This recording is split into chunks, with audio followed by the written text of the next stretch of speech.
Brainstorming is a favorite go-to for teams looking to generate and vet new ideas. And for the most part, the process is pretty simple. Generate as many ideas as you can in a judgment-free zone, combine and refine these ideas, and then see which ones bubble to the top. Like I say, pretty simple. The thing is, this process doesn't always come up with the best ideas.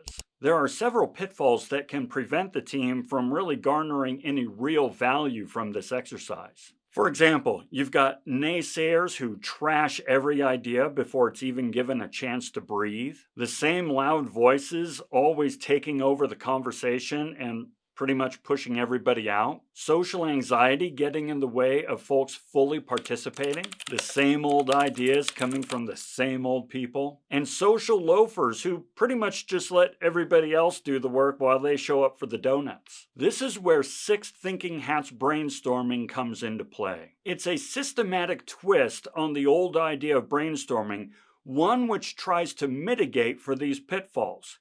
Here's how it works. Divide the brainstorming session into 6 stages, each focusing on the problem from a different, unique perspective, or a different thinking hat, if you will. The idea is that during each stage, everybody puts on the same thinking hat and looks at the problem from a common perspective. We'll go over what these hats and perspectives are in just a moment, but stick with me. Next, as everybody puts on these thinking hats to look at the problem from a common perspective, we need to require everybody to participate. This is really key to this brainstorming process. You really can't allow people to just wait for their hat to come around. Everybody needs to put in equal time and equal thought into each stage. Finally, you'll want to give each stage or each thinking hat equal airtime. Don't skip or shortchange any of the stages, but in the same way, don't allow any one stage to take over the meeting. I find that a good rule of thumb is to schedule between 5 and 10 minutes for each of the 6 stages. This means that your brainstorming meeting will be somewhere around 45 minutes to an hour, so you'll want to plan and schedule accordingly. Okay, so with all that, here are the 6 thinking hats. The white hat is just the facts. What does the data tell us? We're talking cold, empirical, quantifiable data here. Stuff that has been measured and observed and for the most part proven as known quantities. Now, oftentimes when it comes to generating ideas or solutions, folks get emotionally invested in the idea. And so those ideas that have the most passion built around them, they tend to work their way up to the top. But in this stage, we really just want to look at the data. Don't worry, the emotional part will come in a moment. But right now, we are just looking at the facts. What does the data tell us? But then we get to put on the red hat, which is all around emotions, intuition, and hunches. What do our spidey senses tell us? Sure, the white hat had us look at all the data, right? And that's great and fantastic. But now we're going to look at kind of the opposite side. What do our emotions tell us? Even if they're founded or unfounded, it doesn't matter. We get to have an opportunity to emotionally explore the topic, the idea, or the solution. This is where the magic of the 6 Thinking Hats brainstorming process starts to come into its own. You see, a lot of folks really like to lean into the emotional side. This is what my gut tells me, things like that. But business doesn't normally like that. They tend to say, you're just being dramatic, you're being emotional, you're being, alarmist and so forth. And so in a normal brainstorming session, these folks would be pushed aside. You see what I'm saying?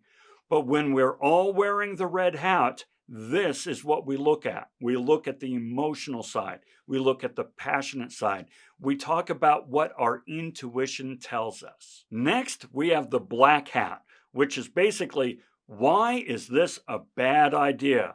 Why should we steer clear of this solution and never look back? You see, the thing is, every idea, every possible solution comes with risk.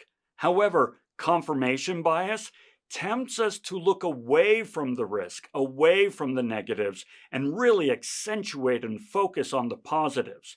The black hat doesn't put up with this. The black hat says, no, no, no, we need to talk at length around why this is a really bad idea. Now, the nice thing about this is it gives room for the naysayers. We know there are naysayers. It gives room for the naysayers to speak up without being accused of being, negative. But it also forces folks who love the idea, who are enamored with the idea or the solution, to find flaws. Remember, everybody needs to participate. So even if you think it's the best idea in the world, you need to take the time to figure out, why is it perhaps not so fantastic? But then that brings us to the yellow hat. Why is this a good idea? Why is this the best possible solution and we should all get behind it? Just like the black hat gave room for the naysayers to speak up, but also really forced those in favor of the idea to find flaws, the yellow hat does just the opposite. Now those who really love the idea or solution can speak up and make a case, and those who are opposed, those who are against, they need to come up with some possible ideas around why this is actually a really good path for us to take. They can't just lean on their negative side, on their fears and doubts. They need to support it now. That brings us to the green hat, which asks us, where would this idea take us should we implement it?